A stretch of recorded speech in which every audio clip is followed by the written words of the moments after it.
Durante o pequeno almoço, ainda trocámos 2 dedos de conversa com um motociclista solitário alemão. Com muita estrada na bagagem, queixava-se da massificação, da quantidade brutal de motas que tinha visto no dia anterior, e da dificuldade em arranjar alojamento. Ainda assim, achava que a Escócia continua a valer a pena. Ao mesmo tempo que nós, saía um casal, também em 2 rodas. Vinham da Eslovénia numa grande BMW de turismo.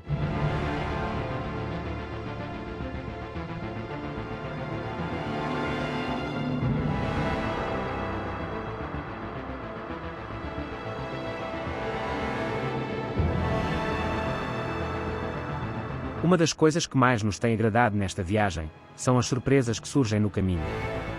Assim do nada, aparecem locais dignos de paragem. Neste dia, por exemplo, deparámos-nos com um sítio histórico, em Assynt, onde se encontravam ruínas de várias construções senhoriais. Entre eles, o Castelo Arvrek, datado do século XVI e depois do Clem MacLeod, e a Calda House, casa do Lord do Clem Mackenzie, no século XVIII.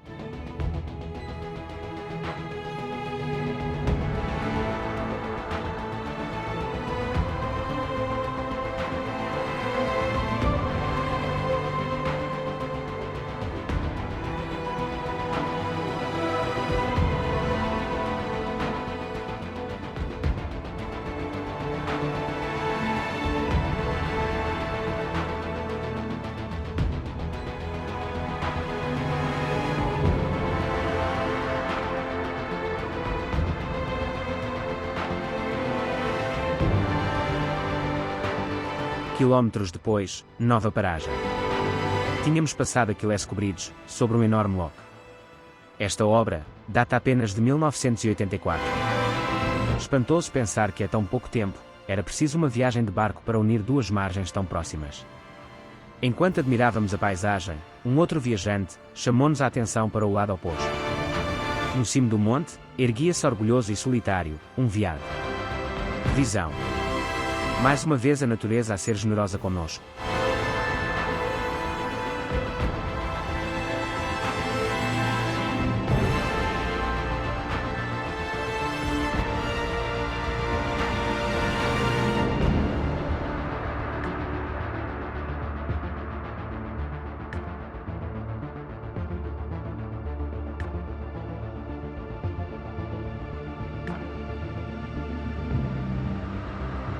Pausa para café em Darnes. Parámos num café que também era mercearia, e fomos atendidos por um senhor de idade já avançada, mas cheio de espírito. Pergunta-nos de onde somos e a conversa desenrola-se agradavelmente. Acaba por dizer que os turistas são o ganha-pão daquelas gentes. Salvou-os, porque a terra é pobre e infértil. Aqui o vento mata tudo, disse. As pessoas, aqui no norte da Escócia, parecem-nos sinceramente afáveis. Apesar da vida dura, estão realmente cheias de vida. Vida daquela de verdade. Ao sairmos do café, fomos abordados por um casal de ingleses. Também andavam em passeio, mas de autocaravana. A senhora, que pensava sermos da Polónia, ficou muito embaraçada quando dissemos que éramos portugueses, porque o P é de Portugal e não da Polónia. Depois, muito entusiasmados, confessam que gostam muito de Portugal, dos pastéis de nata, e disseram-nos que estiveram de férias em Portugal, durante um ano. Que belas férias! E para rematar, dizem que têm a macieira na autocaravana. Muito simpáticos e extrovertidos, desejam-nos boa viagem, e seguem a sua. Entretanto, parámos em mais um dos pontos que tínhamos planeado para o dia. A Gruta Semu. Esta é um fenómeno geológico, fruto do trabalho conjunto das águas doce e salgada, ao longo de milhões de anos. Existe uma primeira câmara, escavada pelo mar, que dá lugar a uma segunda, esculpida pelo rio. Atualmente o rio corre para o mar por uma abertura no solo, produzindo o efeito de queda de água. Naquele dia, a água jorrava com uma pressão tremenda, o que potenciava consideravelmente o espanto nas caras dos visitantes.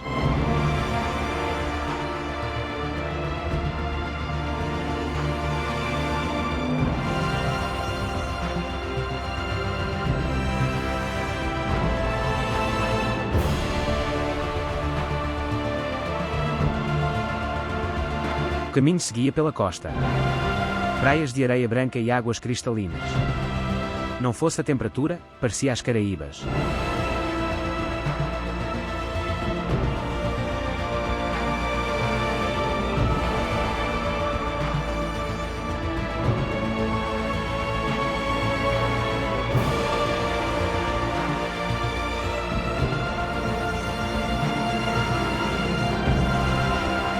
Sempre em direção a norte, parámos em Turso, uma das maiores cidades da região, para nos abastecermos. Sabíamos que para onde nos dirigíamos, o comércio era praticamente inexistente.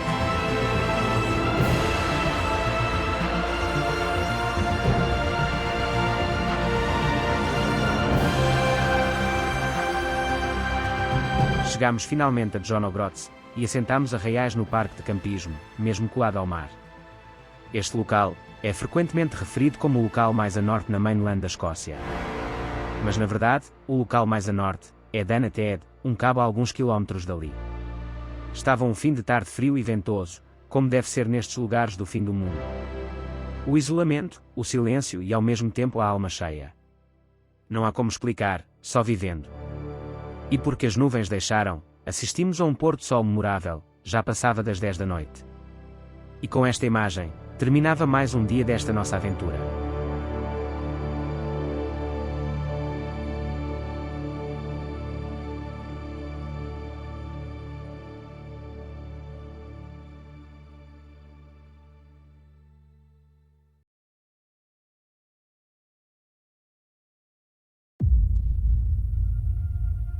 Tínhamos ultrapassado a barreira temporal do meio da viagem, e estávamos prestes a ir ao local mais a norte aonde esta aventura nos levaria, as Orkney.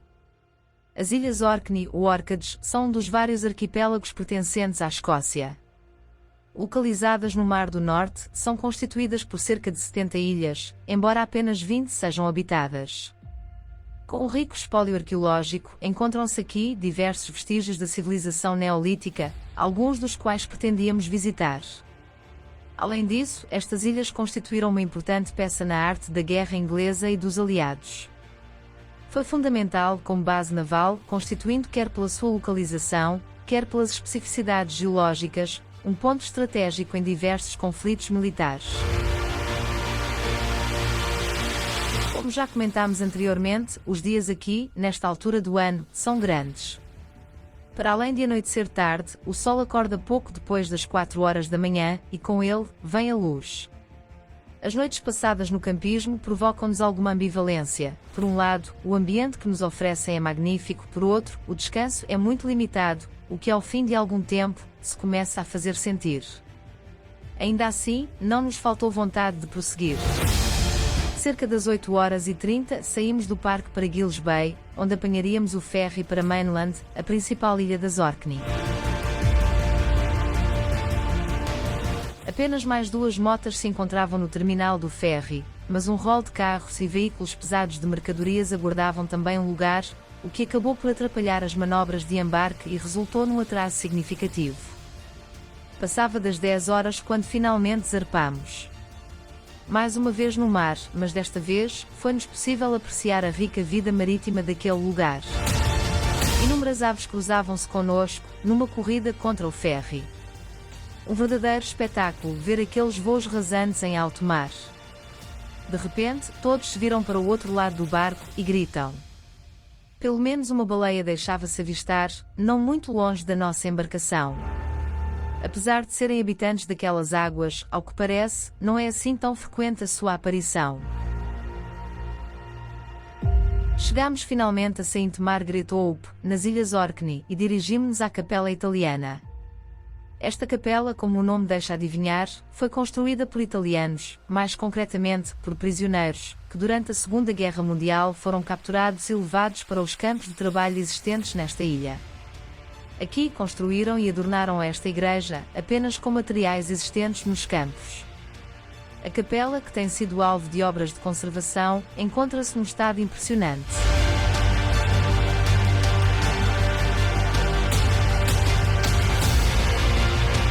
Seguimos o nosso caminho, e alguns quilómetros mais à frente começavam a surgir os primeiros vestígios neolíticos, como as Standing Stones of Stenness, ou o Ring of Brodgar, onde paramos. Este último trata-se de um local cerimonial pré-histórico, composto por um conjunto de monólitos, erigidos em círculo. Atualmente, restam cerca de 36 destas pedras. Cada monólito estava rodeado de muita gente. E nós, ansiosos por sentir a energia do local, acabámos por desistir e demorar pouco no local. A paragem seguinte era Esnabi, um cenário costeiro, com espetaculares penhascos marítimos e refúgio de aves marítimas como o papagaio do mar. Voltando à arqueologia, dirigimos-nos a Skara-Brae, uma das mais bem preservadas aldeias neolíticas da Europa. Situada junto à Baía de Skyle, foi descoberta perto do ano de 1850, após uma tempestade ter deixado expostos os seus vestígios. Além das casas propriamente ditas, foram também encontrados vários artefactos. Desde ferramentas a objetos ornamentais, feitos em osso, marfim ou pedra.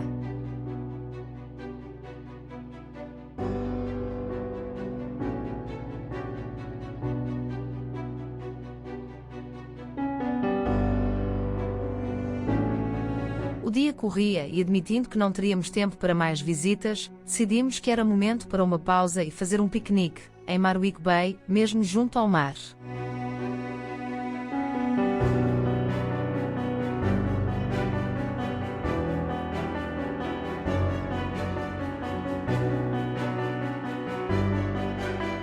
Ainda passámos por Kirkwall, a capital desta ilha, que tinha sem dúvida muito para explorar, como por exemplo a Catedral Saint Magnus, que só vimos por fora. Infelizmente o último ferry era demasiado cedo e não conseguimos fazer mais do que uma volta pela sua avenida principal. Momento para dizer que foi aqui, nesta ilha, que encontramos as melhores estradas da Escócia. Muito poucas estradas single track e piso em excelentes condições.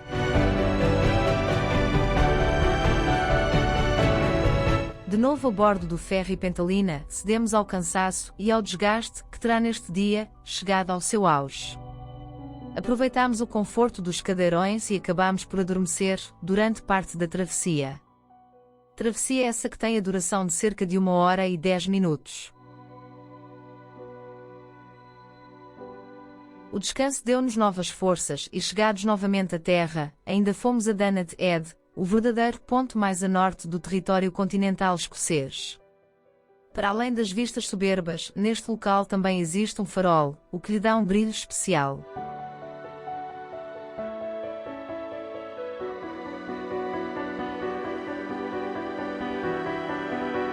Despertámos, mais uma vez cedo e numa manhã ainda fria, mas sem chuva. Prontamente, o nosso amável vizinho estende-nos 2 canecas de café a fumegar. Aqueceu-nos o corpo e a alma, e já de baterias carregadas, arrumámos rapidamente o material, e estávamos prontos a enfrentar a estrada.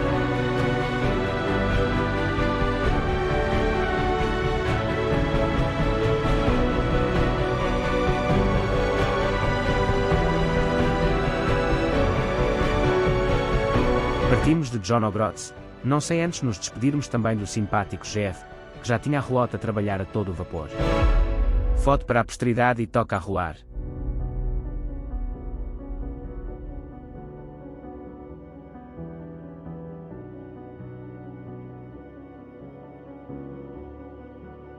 Tempo de voltar para sul, apesar do destino do dia ser ainda nas terras altas, mais precisamente, Inverness, a capital desta região.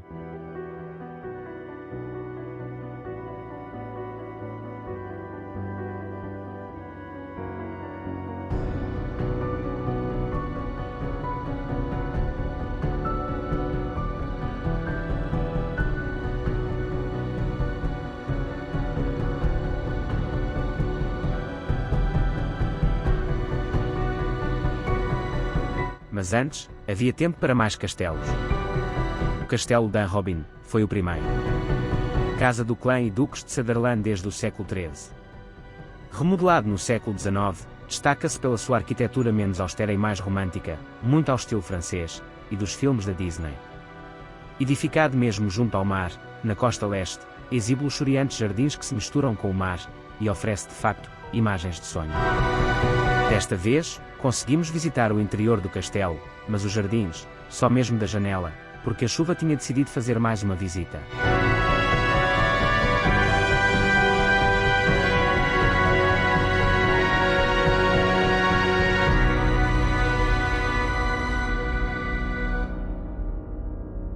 Lá seguimos viagem, e a chuva, embora pouco persistente, ia fazendo os seus estragos, entre eles minava a vontade de andar em espaços abertos.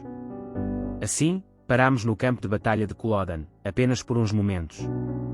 A Batalha de Culloden foi o ponto final de uma guerra civil e religiosa na Grã-Bretanha do século XVIII. Exército inglês e revolucionários jacobitas confrontaram-se numa das mais sangrentas batalhas. Com a vitória inglesa, foram-se os sonhos independentistas dos escoceses.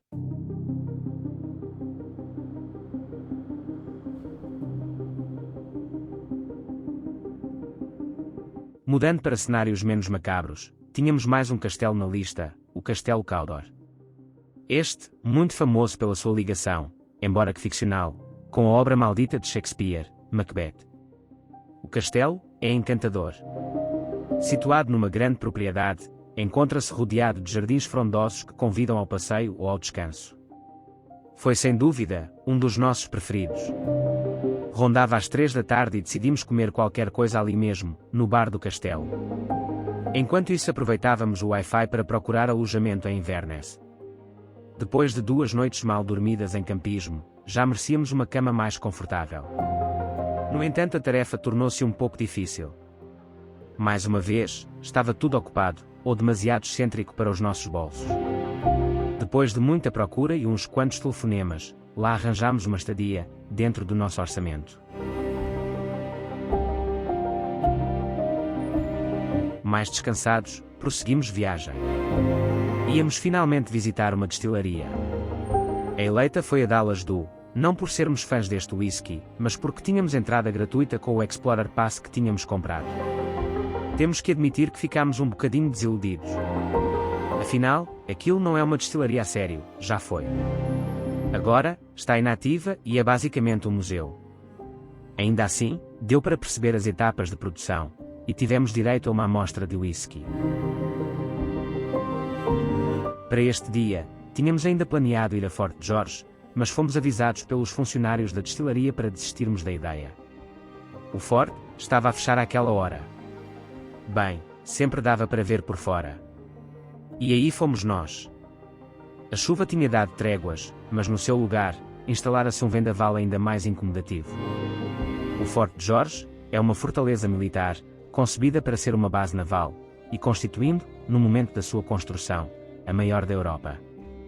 O seu perímetro murado é de cerca de 1,5 km. Mesmo não entrando, dá para perceber a sua dimensão e imponência. Chegámos a Inverness, perto das 19 horas, depois de cerca de 300 km. Dirigimos-nos à nossa casa da noite, a Park Guesthouse, onde fomos muito bem recebidos pelo anfitrião, um senhor de idade já avançada, mas muito elegante. Uma das condições que necessitamos nos alojamentos é a existência de parque para a mota, o que tinha sido confirmado no prévio contacto telefónico. Quando entramos, o senhor pergunta-nos avidamente que mota temos, e diz: "Eu também tive mota, uma traia." Por estas bandas, é notório e frequente o gosto pelos veículos de 2 rodas. Gosto este, que se estende transversalmente pelas gerações. Depois de um duche que nos deixou revigorados, dirigimos-nos ao centro da cidade para explorar um pouco e jantar. O nosso alojamento ficava a uma distância curta, o que nos permitiu ir a pé. Inverness é já uma cidade de tamanho considerável, comparativamente com as outras cidades das Terras Altas. Cortada ao meio pelo rio Ness, que por sua vez é atravessado por diversas pontes, a cidade tem também um castelo, edificado numa colina e que domina a paisagem de uma das margens do rio. A estrutura atual data do século XIX e foi construída no mesmo local de uma fortificação bem mais antiga, que foi alvo de sucessivos ataques ao longo dos anos. Pelo pouco que conseguimos ver, esta cidade pareceu-nos muito agradável.